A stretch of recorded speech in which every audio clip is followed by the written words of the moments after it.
and Yes. I may have to keep my distance from her because of feedback from the microphones and because I'm hideous and she's gorgeous. So No. it's only fair It's not that fair. I should do so. No. Yes. So you were talking about you. I also run a podcast called the Gatecrashers Podcast. It's pretty fantastic. My co-host and I, she is the vice president of a literary agency. We cover all things to do with publishing and writing except for craft. We won't teach you how to be a better writer, but we will try to help guide you away from some of those common mistakes that a lot of writers make. Together, we did a couple of episodes for the Gatecrashers podcast, specifically numbers 96 and 97 that go into even a little bit more info on live events. So if you're not too keen on grabbing a big book and reading about how to do live events, you can listen to those two episodes as well and probably get some more information that way as well. So in the interest of trying to get you out of here on time, I will be talking fast. I will be going through the slides quickly. This is a sprawling topic, and I've tried to distill it down as much as I possibly could. If I'm going too fast and you miss something, let me know and I can back up. But again, the goal for this session is to keep moving forward because we do have limited time. And I'll try to get you out of here on time. And if you have questions, I doubt there's going to be any public Q&A time, but please come up and talk to us after. Okay, so our first comic convention, this was our setup. As you can see, it's not terrible because she at least has some good taste. And so she allowed me to set up some cool stuff here, showing off my first book, The Ghost Mine, which was a sci-fi horror novel that eventually got picked up by 20Books. That was fantastic. I managed to get into this comic convention for free in exchange for offering our services as speakers and workshop leaders and just helping them do some promotion. This was in our hometown, and so it was basically right across the river. Only took us a couple minutes to get there to set up, and it was at a giant stadium, and they gave us a really good spot, or at least what we thought was a really good spot, right next to their booth at the top of some escalators. Unfortunately, they didn't really have great signage, but we still managed to sell a few $100s worth of books despite only having 2 books out at the time over the course of the weekend. Now, our current setup typically looks more like this for a 10 by 10 space. We have a big banner with our faces on it. We have this awesome tablecloth that you can see up here. It's the very same tablecloth all the way from Iowa. Thank you, Luke, for driving it up. We have better signage, a lot more books, of course, and a more organized and intentional display. The actual logistics of how to organize your display and what you should do, where you should put things, how many books you should bring along and all that, we're not really going to be covering that in this class as much as we're going to be covering these 2 different elements. We're going to talk about why you should seriously consider doing live events, and then we're going to talk about how to do them well. All the nitty-gritty logistical stuff, I recommend that you pick up a copy of my book. It's available on Amazon, or I do have a limited number of copies here that I'll have for sale at the book signing on Friday. So we'll be talking about these 2 elements, and first we're going to start with why should authors do live events? I like to look at this in terms of these 3 elements. Number 1, you get to interact with readers, both existing readers that you may already have or readers that maybe you're meeting for the first time.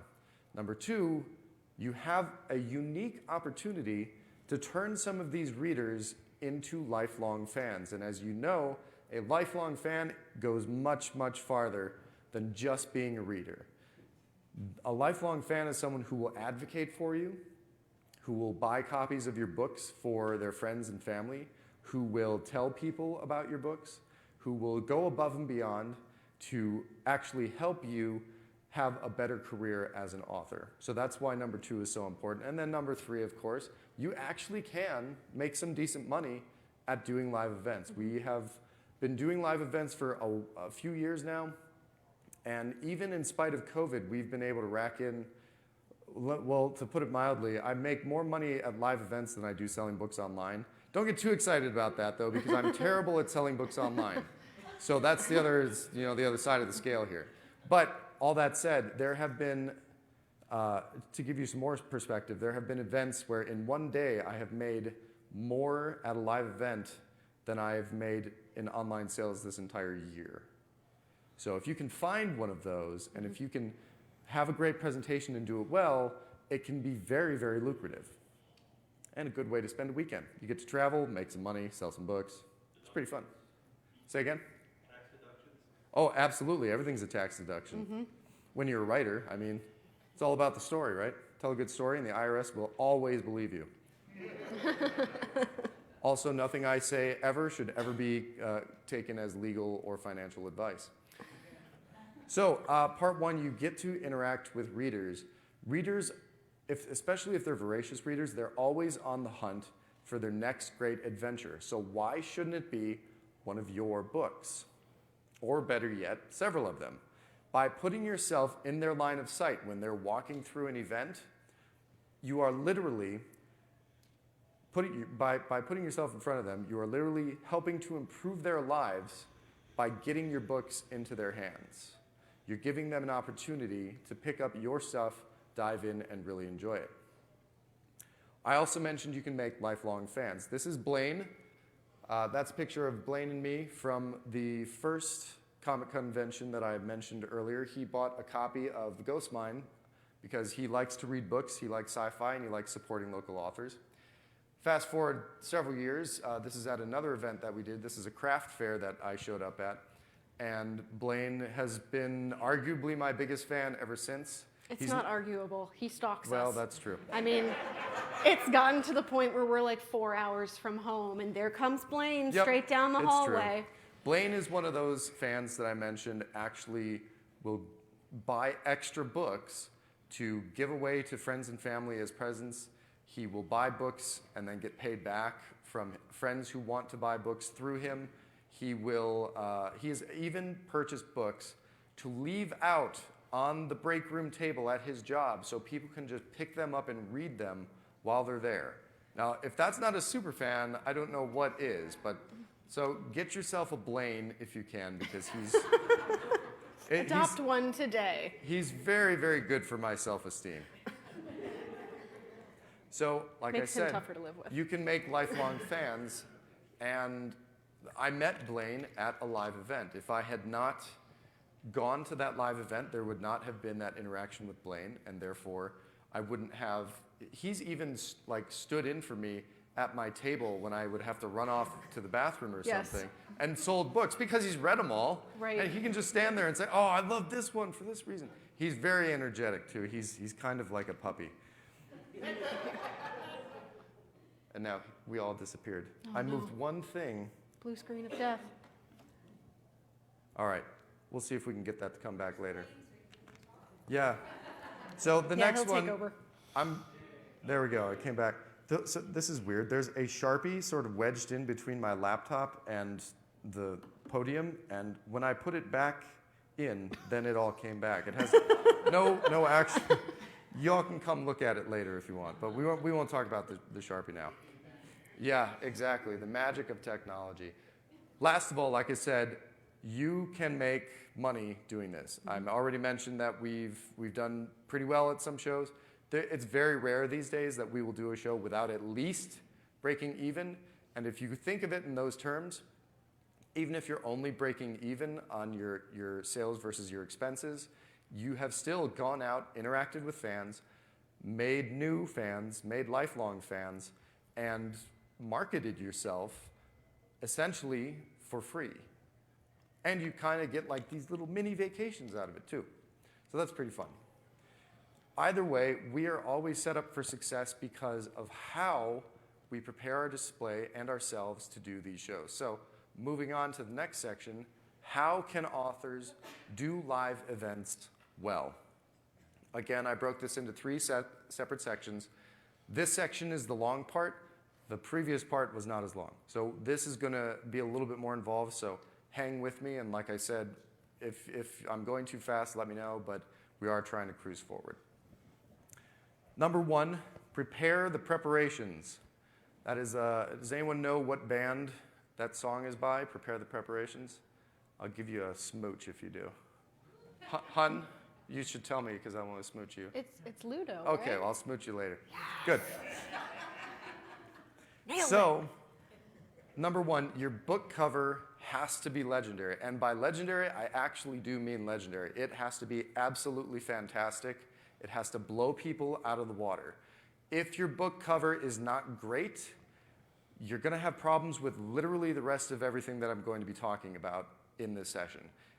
It is okay if your current book covers are not legendary, but get it in your head now that you are going to need to replace them and upgrade them and make sure that they're absolutely fantastic. As you can see, we do a mixture of sci-fi, fantasy, horror. There's a children's book up there. My wife's book is young adult urban fantasy. So we're kind of all over the board. That actually can work in your favor in terms of live events because you have multiple options for multiple people depending on what their likes and interests are. When it comes to your display for live events, your book covers and the book cover assets create everything that you have done. This tablecloth, for example, that I've got right here, The dragon scale the print. dragon scale print on the background is the background. Can you hold up the Crimson Flame over there? Dave's got a copy on the end. Yeah. Is the background for this book in my fantasy series. And so what I did is I asked our designer, Kirk, for permission to use the individual elements, and then I specifically told him which elements I wanted so that we could then repurpose them into our various display elements. The tablecloth is just one aspect of what we have going on, of course. There's a whole bunch more that you'll be able to see at our display on Friday if you're going to be here for the book fair. So make sure that up front, you not only ask for permission from the designer to create additional marketing stuff out of the back, out of the various cover assets, but also make sure that you request the specific assets that you want so that your artist can generate it for you. Real quickly, this is not a class on how to get good cover art, but just a couple of tips for you. The Indie Cover Project group on Facebook has lots of talented designers in there, lots of great artists. You can find some really, really affordable options and some not so affordable options. Fiverr can also be good, but obviously buyer beware. Read reviews, look at their samples. There are definitely scammers on Fiverr, so just be careful. When in doubt, figure out who's doing the covers of the books you like to read in your genre and ask that author. Or look at, sometimes in the front cover or on the back cover, the artist will also be credited for that. Pricing-wise, I have personally spent as low as $25 on a cover that I've actually used, and I've spent up to $650. This one was. This one was $40. $40. Y'all can come great. up and look at that later. Yeah. Suffice it to say, a good cover doesn't have to be expensive, but the old adage is true. You typically do get what you pay for. It's very rare that a cover that costs $25 is going to be good enough for you. It's especially rare that a cover you create yourself is going to do anything for you. So I highly, highly recommend hiring a professional. If you can't afford it up front, what can you afford? If you've got $100 saved up for a cover and the cover is going to cost you $300 or $400, $500, whatever, if you've got that $100 saved up now, keep saving it and then save the next $100 and save the next $100. Invest that time that you're using to save it up to redo your manuscript if it needs redone, to develop your marketing plan out. It's not the end of the world if you can't afford an expensive cover right now, but it is a huge, huge mistake to go to market with a cover that isn't going to sell books for you. Your cover is the most important thing for a reader initially. It's got to grab their attention, so you really have to just be ready to spring for really high quality stuff. Save up for it. The question, will you make your money back? In my experience, yes. The better our book covers are, the more books we sell at live events, and to a lesser extent, online. But again, that's because I don't know what I'm doing there. By the way, the reason we started doing live events was because not only we had a lot of them happening in our area, but because I wasn't selling books very well online, because that's not my skill set, I decided, you know what? Well, what do I have to lose at this point? I might as well go out and see if I can sell some books at some live events. And now this year we will have done 30 events, and next year we're already scheduled for 20-ish, and it's not even the end of the year. So if that's any indication to you of how good this can be, take it for what it's worth. Number 2, your display has to be legendary. This is sort of a cluster of a bunch of different displays. Helps if you have a gorgeous wife who can stand in the booth with you. It certainly doesn't hurt. I feel good about it. Where did I go here? All right. Wrong. There. That's where you went. I did go wrong, but not with you, my dear. There are countless... What? We probably won't have time to get into the actual merchandising Right. of this, but please come find me and I will be happy to talk to you about it. Yes. We both have background in sales, but how you actually arrange your table matters a lot, and how many books you have out there matters a lot. I won't drag you on Friday if you only have one of each of your books out, but after that, I will absolutely come for you personally. This is not a museum. We're not selling upgraded handbags or shoes or Right. like, none of that. You want as many books on your table as possible because it adds value. So you can see here we've got really our large format signs. We go from very big to very small. So we'll get into some of the specific types of options of smaller marketing materials. We will discuss those later on in the conversation here. But suffice it to say that, once again, everything that we do design-wise, it all comes from the cover art that we get from our designers. So just please keep that in mind. Make sure you have exceptional cover art. Because when people are walking by, your display needs to scream, "Look at me." Mm-hmm. If it doesn't, then why would they ever stop? Yeah.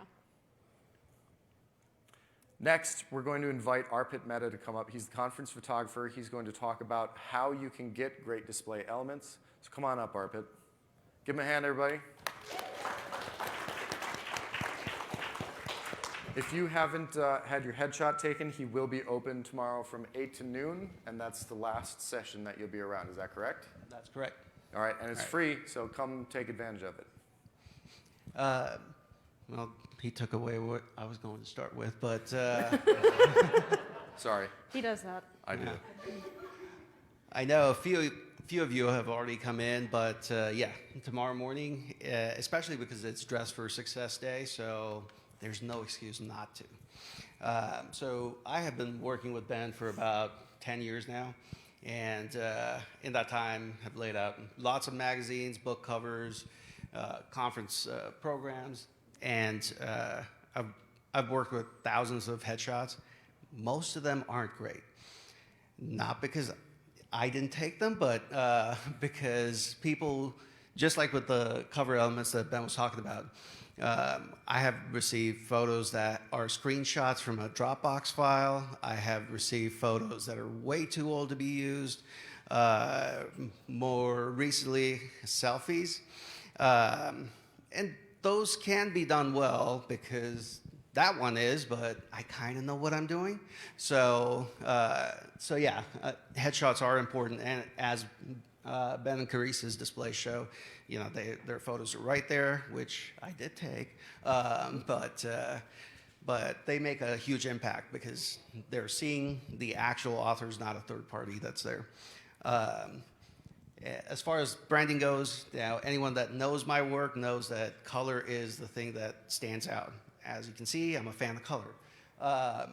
Lighting, drama, and I also hate having my photo taken, which is why I'm not looking at the camera there. But all these things are elements that can be brought into your headshots from your genre, your you know, the mood of what you're writing, your personality even, whether it's studio, whether it's outdoors, all those things can be and should be important when you're talking headshots. And you know, that takes us into the display elements. Ben already touched on this. Get those cover assets. And one of the few things that people tend to forget is getting the font files, because not all of them are easily available, and especially because even like some of the tools that exist on finding, you know, taking a screenshot of a photo and getting the font, they're not going to get you exact. And And so, and you're adding more work for your designer anyway. So instead of that, make sure get those fonts, get those cover elements, and yeah, make sure you get those headshots. So. Thank you, Arpit. If you need large format stuff designed, or even small stuff like magnets, postcards, business cards, talk to him. He can get you set up. Affordable rates, great results, as you will see. You've got how many different authors at the event have you done banners for? It's 2 or 3, right? 3, yeah. For various sizes of stuff. So he can do it all, and he knows how to get it printed for you, too. Number 3, you yourself have to be legendary. There's great advice out there that says, be humble, keep your head down, and work hard. That is 100% true. Until you're at a live event, and then you need to be as out there as you possibly can. This is the top of our banner. I cut it in half and put it down here so you could see. It's got our faces on it, specifically to brand us as the authors here at the book signing at the event. It also says, very non-humbly, meet the legends. Why did I do that? Are we actually legends? The answer, of course, is yes, but also, we do that because you have to hype yourself. No one else is going to hype you unless Blaine is there. No one else is going to hype you in front of the people who are walking by. They need to be able to see at a glance, oh, that looks cool. Oh, I should stop by and maybe check this out. These are real authors. They've written real books, and they've got this incredible display. You have to, every little advantage that you can muster is something that will help you grab people and sort of reel them in so that they can come and take a look at your stuff. Yeah. And even at events where we think it's very obvious that, you know, we're clearly the authors of these 20-some books who are sitting at the table, we'll still have people who go, yeah. Oh, it's you. You guys wrote these? Yes. Like they think we're a bookstore or something. So, and then whatever. There are other times where we'll be standing there, sitting there, and our pictures are right behind us and our names, and they'll pick up the book and be like, so who's Ben Wolf? Me. Well, I am. I'm Ben Wolf. I wrote this, yes. No. Oh, you're the author? So even if you do have your pictures up there, sometimes that's not even enough. So all the more reason to make it very obvious who you are and why you're there. Number 4, your margins have to be legendary. Otherwise, you're not going to make any money. So if you actually want to make money, you need to do your research ahead of time. That means not only pricing your books properly, but making sure that you're buying them at a reasonable rate so that you have a good margin built into your sales efforts. There are a lot of expenses that go into planning a live event. The most important one, of course, is your printed books. And then secondary to all that is all the display stuff, the actual fees for the event, renting a table at the space or whatever, your gas to get there. If it's an overnight event, you have to factor in hotels and food and stuff like that. I go into a lot more detail about how to do some of those things effectively in my book. So we're not going to get into a ton of detail there, but I do want to bring up Dave Sheets from Believers Book Services to talk about the printing side of things, because he is super knowledgeable about that, been in the industry for thousands of years, and he knows way more about printing than I'll ever forget. Talk about legendary, thousands of Exactly. years. So my name's Dave Sheets. I've been in the industry for 25 years, so that's a little bit different than close. thousands. But one of the things that we do is we specialize in print. And so we actually print for thousands, hundreds, certainly hundreds of indie authors. And one of the things that I think is really important is when you have to start with the end in mind with your packaging as well. I know that you've learned here that you have to start with the end in mind with your audience. That's very, very important. But a lot of times I have customers that come to me and the book's been written and all of those other things have been done, and they haven't even thought about packaging in terms of how do you produce the right type of book, the right size of book, the right binding, the right paper, all those types of things, especially now with the supply chain and what's going on with that. So I've got lots of samples up here, but for example, there's lots of ideas when you're talking about offset versus digital or POD that you have to take in consideration. So most of you will start with POD, and that will be with Lightning Source or KDP, and that's great. But when you start working with events like this, all of a sudden those numbers don't start to make as much sense, maybe, because you may need hundreds of books instead of just 15 or 20 books. And so you don't get the economy of scale that you normally would get with real printing. I don't consider KDP real printing. It's kind of on-demand stuff. So, you know, that's where we step in. We work with the largest printers in the country. We print from 50 books to 50,000. I have clients that print, in fact, I just did a print quote today for 10,000 units for a client.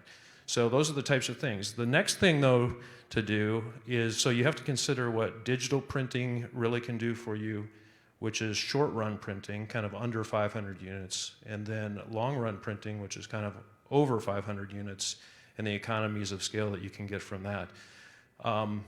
The last thing I wanted to just talk about is, because we're a print broker and we can do really unique things, it starts to open up the world of opportunity for you as an author. So one example, our custom editions. So this is Kevin Anderson's book, Drum Beats, that we did with him. The book was a special edition, signed, numbered edition that he wanted to do for 750 fans. He put it on his website, he put it on Facebook. I think he sold out of the 750 in about 2 hours. We printed this book. I believe his print cost was right around $7 for this book. It's a hardcover, it's got a jacket, it's got a really cool foil on it, for example. And I think I can't remember what he sold it for, but it was probably 30 or 35 or 40 bucks. So you can see what the margin does and what happens with custom editions like that. And that is something that's available to you as well. So we can do everything. And that's one of the cool things about working with a print broker, is that we know who the printers are. We've got the resources. We can print leather-like, hardcovers, soft covers, spiral binding, everything that you can imagine, and we have the resources to do that. So thanks. So yeah, if you come to a point where you've got an event coming up and you know you're going to need a lot of books, definitely talk to Dave. Even if you just have questions about printing, if you want to get a quote or pricing or anything like that, talk to Dave. He's super knowledgeable, super friendly. I've known Dave for almost as long as I've known Arpit, and we've been working together on printing stuff for his clients and for my own stuff for a long time. All right, moving on to the next section, bond over books. So what does that mean? In my opinion, this is the most important part of what I would call the sales process. It means you get to geek out over your books with someone else. We all have done that before. Oh, you know, did you see the latest James Bond movie? And then you geek out about it with your friend. It was so cool when this happened. Oh, ruined it when this happened, so on and so forth. You get to do this with people who are coming up to your table at these live events, and it's your books. So that puts you in a really unique situation where you get to share your enthusiasm and your excitement for your books with someone else. And that enthusiasm and excitement is going to be contagious. It's going to make people want to know more about your books, whether they buy them or not. And one of the things that you'll see as I'm describing sort of this sales process is that we're going to start on one end, and the one end is they don't know anything about you, and maybe they're interested in your books. They're interested enough to come over. We're going to tick, tick, tick, tick, tick all the way up until, okay, I'm going to buy a book. So you're going to see that it's as Sun Tzu would say, it's the accumulation of many advantages that eventually wins you the battle. Mm-hmm.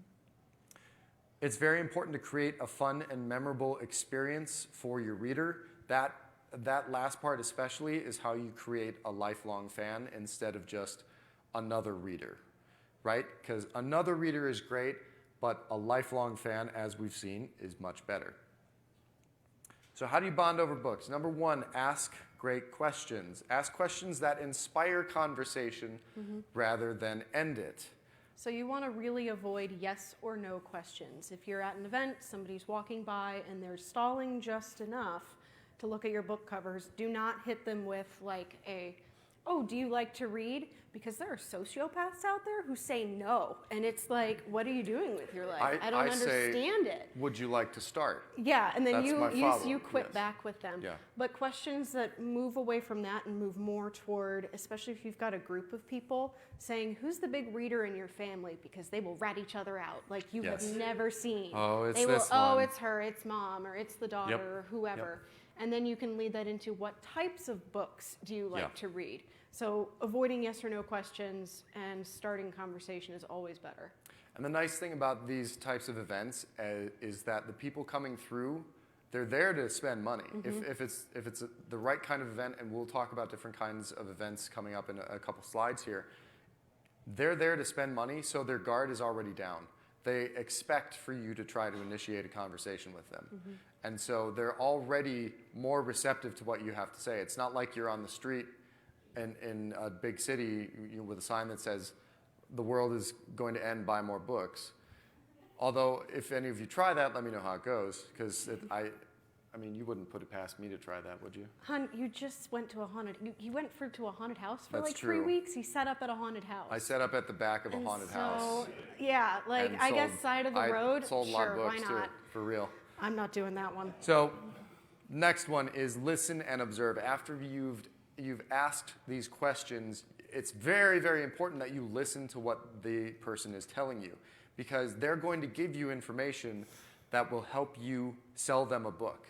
If they say, who's the big reader, that identifies who they are. What types of books do you like to read? Oh, I like to read sci-fi. Immediately, I go like this, turn to my sci-fi books and say, here you go, have a look at this. And then that's the next one, is hand them your book. If you actually physically hand them a copy of your book, that messes with their psychology, because there's a transitive psychology of ownership. Whenever you hand something to someone, it becomes, even if only temporarily, it becomes theirs. Even if they haven't paid for it yet, just the mere fact that you have handed it to them, it sort of is theirs now, and they think that. And then there's an awkwardness as well if they try to hand it back to you.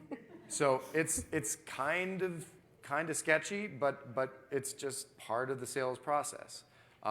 Think of it this way: if you hand someone a puppy, they're going to want to pet the puppy, right? If you hand someone a book, they're going to flip it over, they're going to read the back cover, they might open it up, thumb through it a little bit.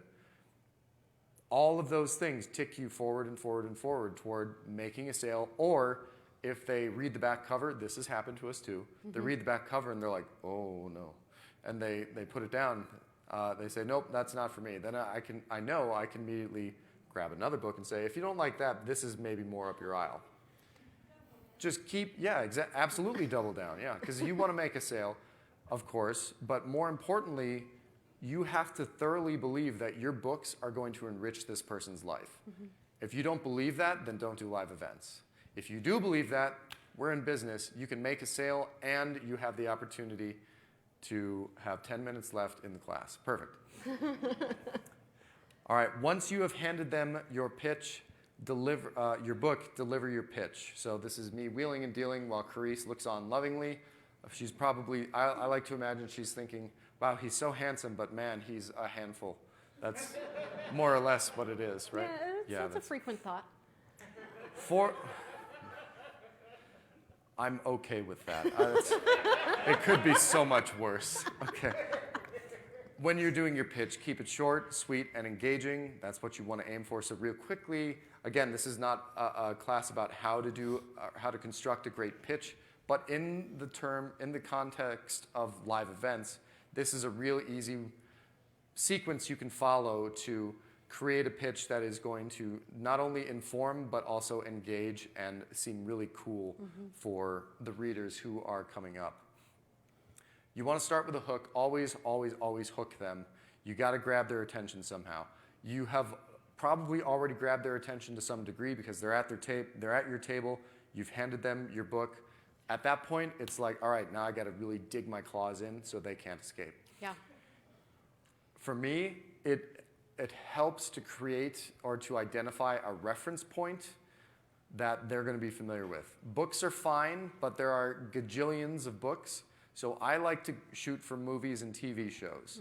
So for my sci-fi horror series, The Ghost Mine, which you saw earlier, I like to say, this has a similar feel to the movie Aliens, the second one. So if you like that movie, if you like action and action horror, the kind where you have a gun and you can fight back, this is going to be a great book for you.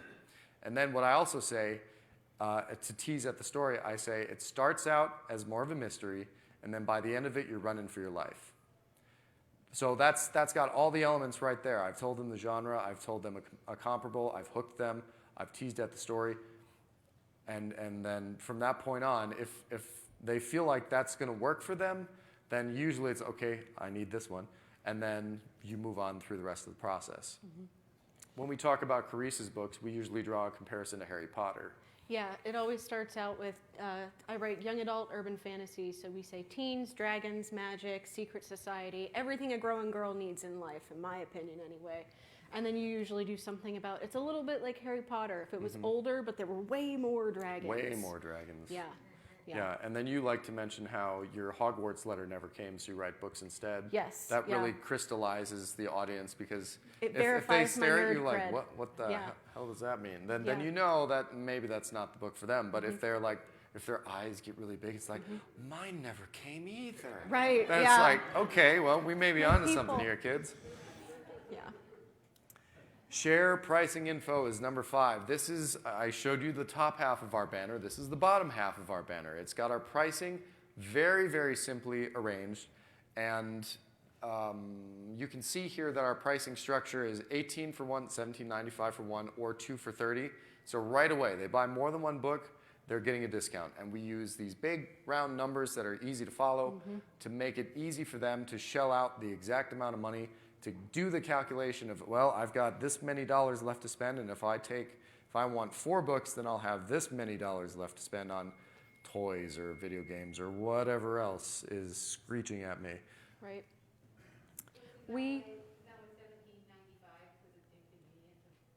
Yeah, so to some extent, yes. So the it's kind of question for at home was, why do we charge $17.95? Is to kind of make it inconvenient for them? A little bit, yes. It's more of a psychological tool. Like, I've never handed a nickel back to anybody. It's Never, just, ever. It's give me your Never. 20 and I take 18 and I'll give you $2. Never, ever. But psychologically, 18 is so close to 20 that you're just assuming, oh, I'm spending $20 on this book Right. anyway. So when the next step up is 30, it's like, oh, well, I'm kind of getting another book for half off. Yeah. So as soon as we get somebody who we know or we feel strongly that they've agreed to the sale for the first book, it's, well, just so you know, we've got book 2 and book 3 or maybe book 4 in this series as well. You can pick those up. You can get them signed and personalized. Then you don't have to wait. We very rarely sell one book. We're usually, I'd say, 70 to 80% of the time successfully convert that one book sale into 2, 3, 4, or 5. And the good part about, even if I only sell one book, I'm actually okay with that, because my margin is way better if I only sell one book. I take a hit if I sell 2 books. I lose $6 over the cost based on the discount that I'm giving, but that $6 is an investment in the reader to help make them a lifelong fan. So now we're at 5 minutes left. So I'm gonna keep going quickly here. So talk to us about your pricing questions later. We can do that. Just make sure that you're getting a good margin on it and that it makes sense and that it's easy for the customer to follow. That's why it's structured like this. That's why it's these 4 lines plus our conference special. Super simple, super easy to understand. These next 4, I'm gonna rifle through these real quick. The upsell is super important. That's where pricing comes in as a sales tactic instead of just useful information.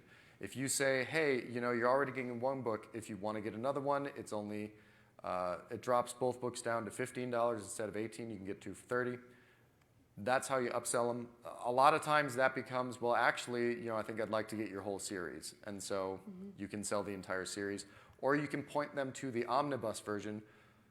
Print omnibus versions actually sell incredibly well. They're more expensive to print, but we sell a lot of those.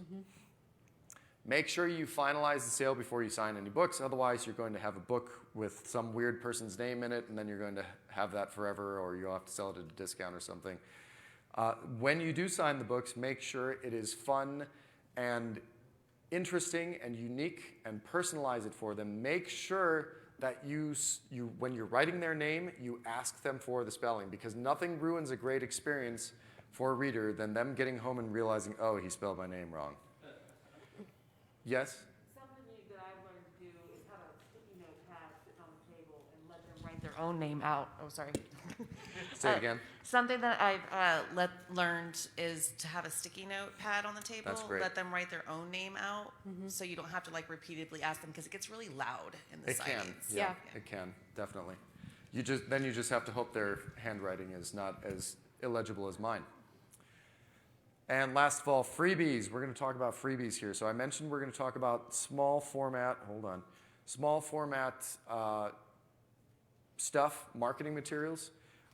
There are 3 types that we have found to be effective, and pretty much everything else is hot garbage, at least in our opinion. So these are, and for what it's worth, these are the only ones that we actually invest money in. The first one is postcards with links to free downloads, and in exchange, you are signing them up for your mailing list. It's real easy to have a QR code to stick it on the back, and to link this to your MailerLite. There are tutorials that you can find on MailerLite. We chained our book funnel to our MailerLite, and that's how we deliver things. So it's not like the files are hosted on Dropbox or iCloud or anything like that. This code takes them to BookFunnel, and then BookFunnel delivers it in whatever format the reader prefers. Yeah. So it's very, very handy. And then on the front, of course, it has cover art, and it has some cool design elements. This is for our fantasy series. This is for the sci-fi series. We have samples of these up here that you can come and take a look at. Yep. So before we change topics on that Yes. one, something that we've found is just be cautious with how much you're giving away for free. You used to just kind of pass them out like candy. Like, Right. do you want a free book? Do you want a free book? And it hurt our sales because people were, when you give things for free, they don't value you as Right. much. But then we got in trouble again when you started doing it as just, okay, well, you've made a purchase. And the thing that really turned it around was the word entitled. So when someone makes a purchase with us, we have another postcard that is the digital version of one of the books that we have for sale on the table. And we say, since you've made a purchase with us today, this entitles you to a free digital download of this book. So instead of somebody where they were previously kind of giving us eyes, they were giving us weird eyes of like, well, why did I just spend money on something that you could have given to me for free? Right. Now it's like, I'm so amazing because I'm choosing to give you a free book, and now you get it. The So cards didn't change. The way Right. we were using them Yes. changed. how we And so presented them changed. The process is still the same. It's just how we're presenting them and how we're using them, how we're distributing them makes a big difference. Yeah. So the next type we like to hand out, obviously, is business cards. Business cards, I won't go into a ton of detail on that, but make sure you have a good business card because that can lead to opportunities down the road for future events, potentially speaking events, doing workshops or teaching or various things like that. We are going to go a little bit over time. If anyone needs to leave, please leave. But if you would like to stay and hear the rest, I'm going to try to get through it quickly. The number one type of freebie that we recommend are magnets. Magnets are incredible. They cost, for this size at a quantity of 500 to 1,000, they cost about 26 cents each. That's pretty high. But if you think about how much you spend per click on an Amazon ad, and this is going to be on someone's fridge forever, pretty much, because even if they get a new fridge, the magnets come off, they get the new fridge, and they put the magnets right back on. To have this at eye level, more or less, constantly advertising to everyone who walks past that fridge every day, that's worth 26 cents to me. We have sold a lot of books from magnets, either from, just handing them out for free or leaving them at the edge of the table so people can take them. We're happy to do that. And then they see us, the next year at another event and goes, wait, I have that on my fridge. I don't remember you, but I have your magnet. Right. Or one of my favorites is, wait, my friend has your magnet on their fridge. It's like, yes, I've social seen these proof. before. Yes. I love it. Especially because we do a lot of events in the same cities over and over again, year after year, month after month. People have our magnets now, so we are magnet famous. Part 3, never give up. Sometimes events just don't go well. That's okay. What you need to consider is, are you going to give up after the first one? I would suggest maybe don't give up after the first one. Do a few of them. Don't make a ginormous investment and then give up on it. Try a few. See if you can find a groove. See if you can figure out how you want to do it. Test the waters a little bit more. There are different types of shows. We do really well at comic conventions because we write sci-fi and fantasy and horror.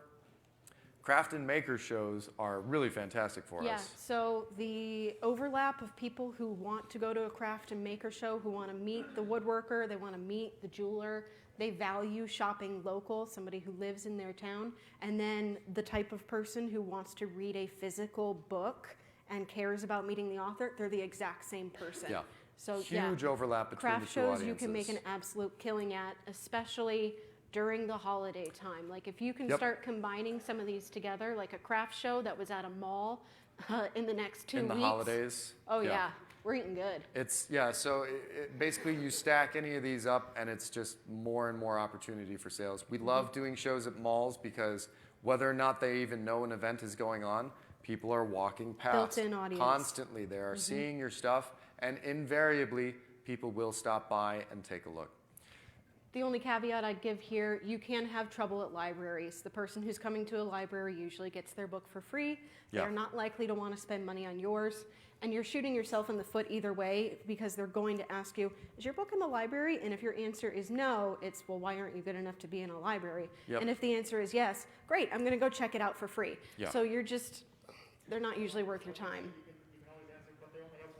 Yeah, that's true. They only have one copy, and you can say things like, but I will sign it and personalize it for you, and then it's yours forever. Yes, so So you can add your own value, but it's a adds personal steeper value. climb.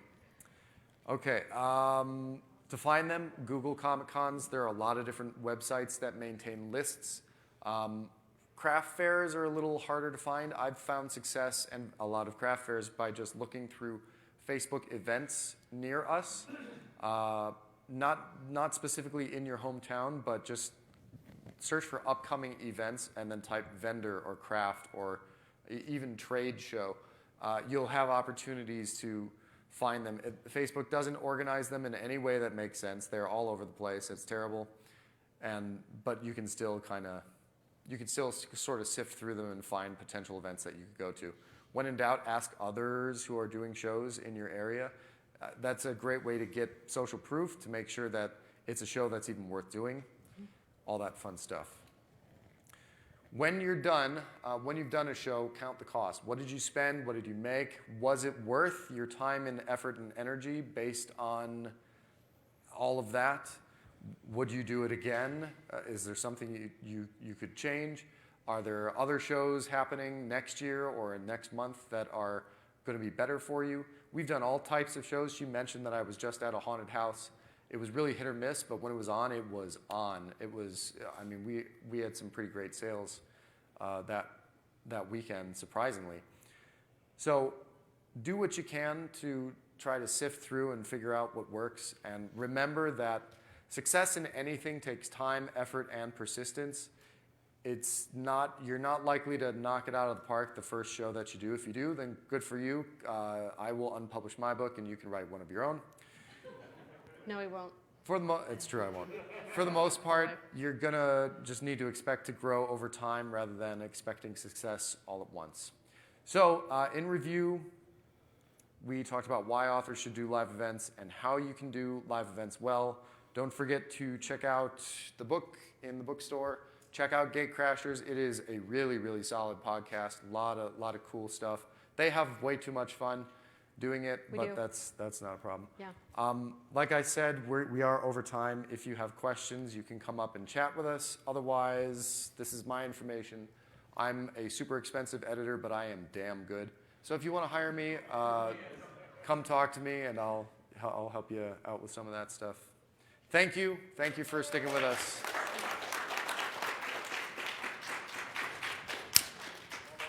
Thank you.